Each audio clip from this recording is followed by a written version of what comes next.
আজকে কথা ছিল দ্বিতীয় মুক্তিযুদ্ধের পর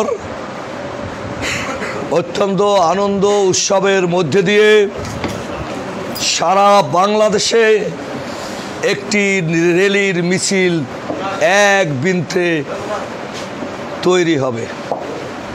কিন্তু ভারত শ্রেষ্ঠ বন্যার কারণে এ শব্দটি এই কারণে করলাম, সকল বাঁধগুলি দিল্লিতে বসে বুবুজান পার্সু করে সকল বাঁধ খুলে দিয়ে আমাদের প্রায় 7 থেকে 8টি জেলাকে প্লাবিত করেছে। হঠাৎ বাঁধটি খুলে দেওয়ার কারণে আমাদের মধ্যে কোনো প্রস্তুতি ছিল না এবং বেশ মানুষ মারা গেছে, শহীদ হয়েছে। এটি আওয়ামী লীগের ইতিহাস।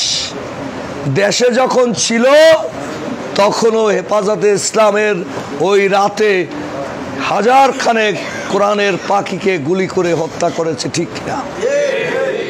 সত্য কথা বলার কারণে আওয়ামী লীগের সমস্ত দুর্নীতির ডকুমেন্ট তৈরি করে বিশ্বের কাছে পাঠাবার প্রক্রিয়ার মধ্য দিয়ে যখন সামনে এগিয়ে গিয়েছে, বাংলাদেশের কলম্বীর সাগর এবং রুনি তাদেরকে হত্যা করা হয়েছে এবং মামলাটি এখনো কোন অবস্থায় আছে আমরা জানি না।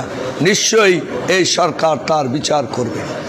হাজার হাজার কোটি টাকা লুট করেছে, মানুষকে পাখির মতো গুলি করে হত্যা করেছে এবং ইতিহাস বলে আমরা শুনেছি জেলখানায় নিজে ঢুকে ফাঁসি দেখেছে এবং জবাই করেছে। এ হলো বিকৃতি রুচির খুনি শেখ হাসিনা। প্রিয় ভাইরা, আমরা নাজিরপুরের নেতা কর্মীরা অনেক লাঞ্ছিত হয়েছি, অনেক কষ্ট করেছি, অনেক মামলা খেয়েছি।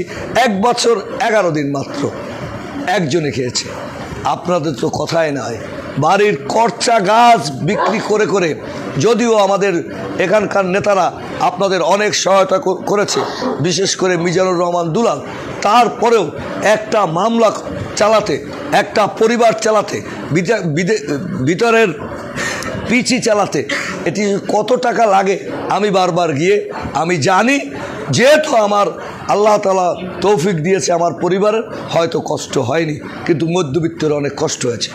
আমরা বিশ্বাস করি সেই বিদ্রোহ আমাদের মধ্যে আছে। আমরা সকল অপকর্মকারীদের ক্ষমা করে দিয়েছি, ঠিক কিনা? ভুলে যাই না। আমরা তো বলেছি ক্ষমা হলো প্রকাশ্যে, অর্থাৎ তারা আমাদের ঘর ভেঙেছে, আমরা তার ঘর ভাঙবো না, পাহারা দেব। তারা আমাকে অপমান করেছে, আমি তাকে সালাম দেব, কিন্তু তার বিরুদ্ধে মামলা করব না, আইনের আশ্রয় নেব না। এরকম ক্ষমা কিন্তু তারেক রহমান করে না। এই জায়গাটুকু আপনাদের বুঝতে হবে। পাশাপাশি যা বলেছি তা বুঝে নেবেন। আমাকে গতকাল বাংলাদেশের অন্যতম আমাদের স্থায়ী কমিটির সদস্য, শ্রদ্ধা এবং যার অনেক ধনী পরিবারের মানুষ হয়েও একটি মহল্লা, যার পিতার ছিল মির্জা পরিবার, সেই মির্জা আব্বাস সাহেব আমাকে ফোন করেছিলেন, আমাকে কিছু নির্দেশনা দিয়েছে যা হাসান সহ এদের কাছে আমি শেয়ার করব। কিন্তু আপনাদেরকে বলি, আমরা খুব ভালো জায়গায় নাই। সকাল থেকে সকাল পর্যন্ত 5টা থেকে 5টা আমাদের বিরুদ্ধে ষড়যন্ত্র হচ্ছে। কখনো আনসারের নামে, কখনো রিক্সাওয়ালার নামে, কখনো ডাক্তারের নামে, কখনো চিকিৎসকের নামে, কখনো ইঞ্জিনিয়ারের নামে, খয়রাতির নামেও বলে হয়, শেষ নাই। আর ওদের আছে কি